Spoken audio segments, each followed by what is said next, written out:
So here we are in the red room. There's quite a lot to know about this. Firstly, the keys. They usually have a red label on, and then there'll be another key which might be yellow, might be purple, might be black. That's a front door key. So usually when guests arrive, I leave the keys in the door so that they know that. Now the first thing to know is here's the ensuite, the toilet and the shower. And we have a problem with noise because we're quite a long way from the soil pipe, as it's called.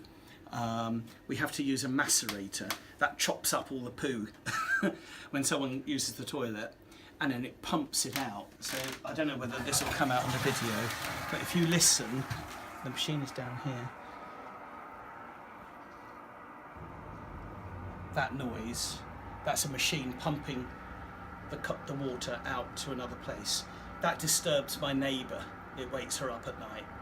So we have to say to guests in the red room, we have to say, please can you not use the toilet or the shower or run water in the sink between about 10 o'clock at night and 7:30 in the morning. I hate saying that, but we have to say that or else, because I need to be on good relations with my neighbour. So at night, we ask them to use the toilet, which is down the other end of the landing. It's only a few steps away. So they can use that any time of the day or night. And also if they want to have a late night shower or bath, they can use the bathroom in the basement. Okay, so that's a really important thing. The other important and slightly embarrassing thing to say is here that the toilet, you mustn't put anything in the toilet except for pee and poo and toilet paper, because that will ruin the motor, will ruin the macerator. So even something like Kleenex tissues, you mustn't even put those down the toilet because they're not the same as toilet paper. Okay, the shower is very straightforward. You just press the bottom button to turn it on and it just works, and you can control the temperature. That's straightforward. One job I will show you how to do at some point, we'll do a separate video, is clearing out the hair. The hair from the shower drain, which you have to do with your fingers. It's not very nice. And I try and keep a supply of shower gel and shampoo in there. And soap, actually could do with a bar of soap. And the other thing always to check is that there's enough toilet paper. So, because there's a whole roll there and a couple of spares. I like to keep 2 spares there, and the same with the toilet down the end of the landing. I think that's all about the toilet. In the room, oh yes, the other thing you need to check, sorry, in here, is whether there's anything in the waste bin, which there is, so that needs emptying. We need to empty that. There's another bin there. So always check that those are empty. One thing you might want to explain is that almost all the lights are LED lights, and they're on dimmers, which is not ideal because, I don't know, if it probably won't show on the video, but those lights are flickering slightly now, flashing on and off very quickly. So if you explain to guests, you say just adjust the dimmer and they'll stop flickering eventually. Just play with the dimmer. Oh, there they are, they're flashing now. And now they're not flashing. You just have to adjust that and that will be okay. I usually, when I sleep in this room, I usually just use the bedside lights. Oh, that's been turned off there. Now, the other thing to show guests in here, you say, there's the tea and coffee facilities.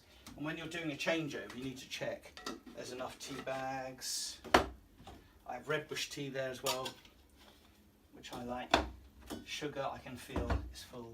Coffee, it's instant coffee, which is not great. And eventually that will go stale. You need to throw it away and put fresh coffee. And there's coffee whitener as well.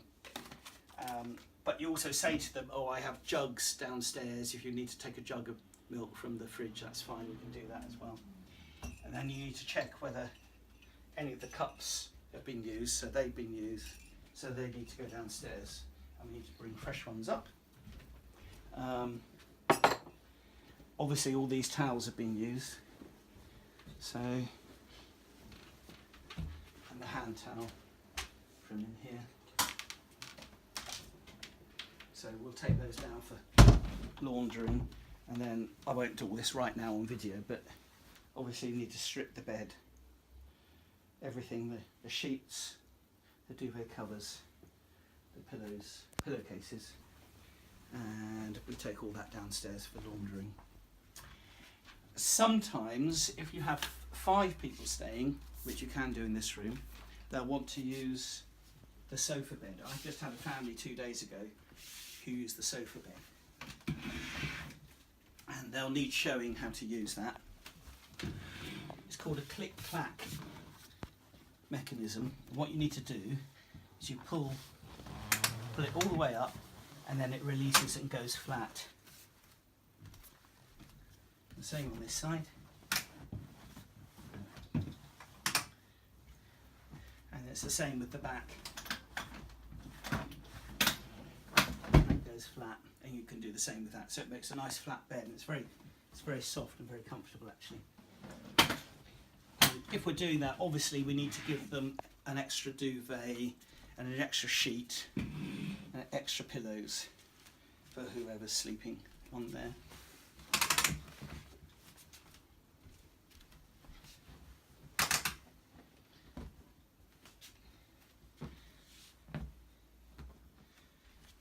And then another thing to show people is the drawer under the bed, where there's an iron, a hairdryer, and this I leave this cloth here. I don't think anyone's used it, but if someone wants to sit in bed and drink their coffee, but they feel like people can see from outside and they're self-conscious, they can undo this cloth and they can hang it over the top there and be concealed and not be visible to the outside world.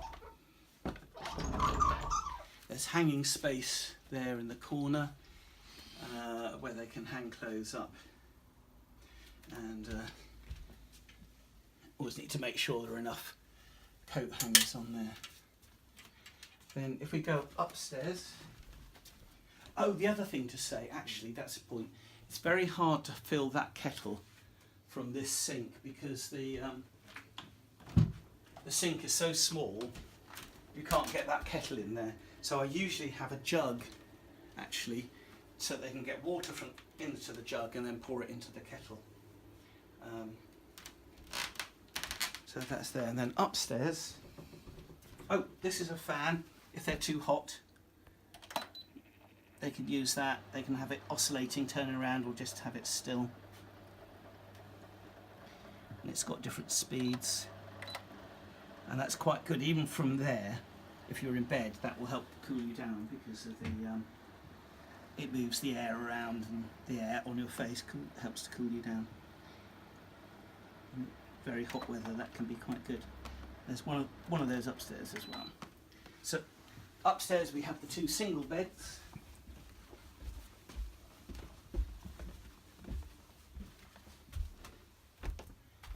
And each single bed has its own little reading light with a dimmer. And then we've got the Velux window, which has a nice view of the sea.